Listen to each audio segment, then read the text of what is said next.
नमस्कार। धर्म, आस्था और भक्ति के पावन पथ पर आप सभी का हार्दिक स्वागत है। आज हम जिस मास की पवित्रता में दो विपरीत युद्धों की तुलना करने जा रहे हैं वो है कार्तिक मास। यह मास हमें अंधकार पर प्रकाश की विजय सिखाता है। आज हम देखेंगे कि त्रेता युग में जब श्री राम ने रावण के विरुद्ध धर्म युद्ध लड़ा तब कार्तिक मास की क्या भूमिका थी, और वर्तमान में जब हम अज्ञान, स्वार्थ और प्रदूषण के विरुद्ध लड़ते हैं तब यह मास हमें क्या प्रेरणा देता है।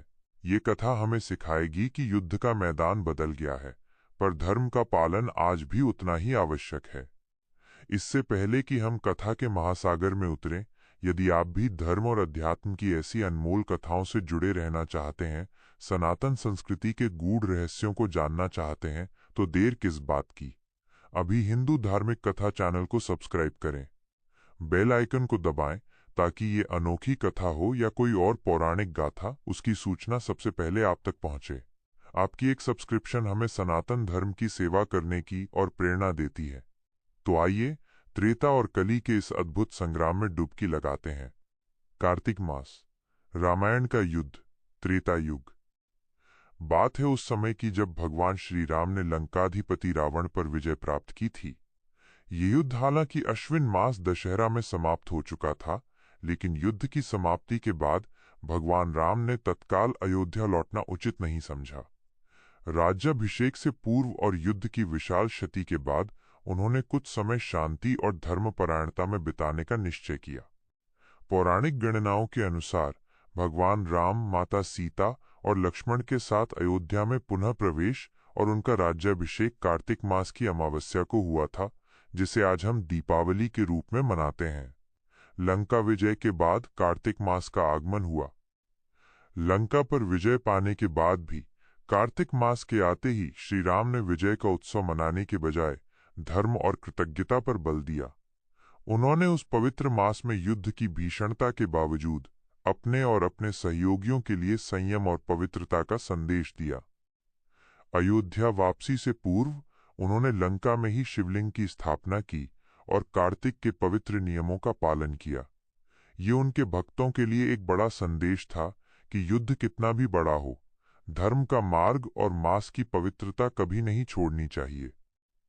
कार्तिक मास में श्री राम के राज्याभिषेक ने इस बात को स्थापित किया कि अधर्म पर धर्म की जीत के बाद ही वास्तविक आनंद, दीपावली, आता है। ये वो युद्ध था जो बाहरी शत्रु के विरुद्ध था, रावण, जो अहंकार और अन्याय का प्रतीक था। इस युद्ध में शत्रु दिख रहा था, उसका शस्त्र पहचाना जा सकता था और उसका अंत करने से विश्व का कल्याण होना सुनिश्चित था। ये कार्तिक मास नियम, पवित्रता और विजय का प्रतीक बना। कार्तिक मास, आज का युद्ध, वर्तमान आंतरिक और सामाजिक संघर्ष। अब बात करते हैं कार्तिक मास में आज के युद्ध की। ये युद्ध दिखाई नहीं देता, पर हमारे समाज और भीतर निरंतर लड़ा जा रहा है। आज हमारा शत्रु न तो लंका में बैठा है और न ही उसके 10 सिर हैं। आज का शत्रु है अज्ञान, प्रदूषण, स्वार्थ और सामाजिक असमानता। आज का युद्ध का मैदान हमारा आसपास का वातावरण है।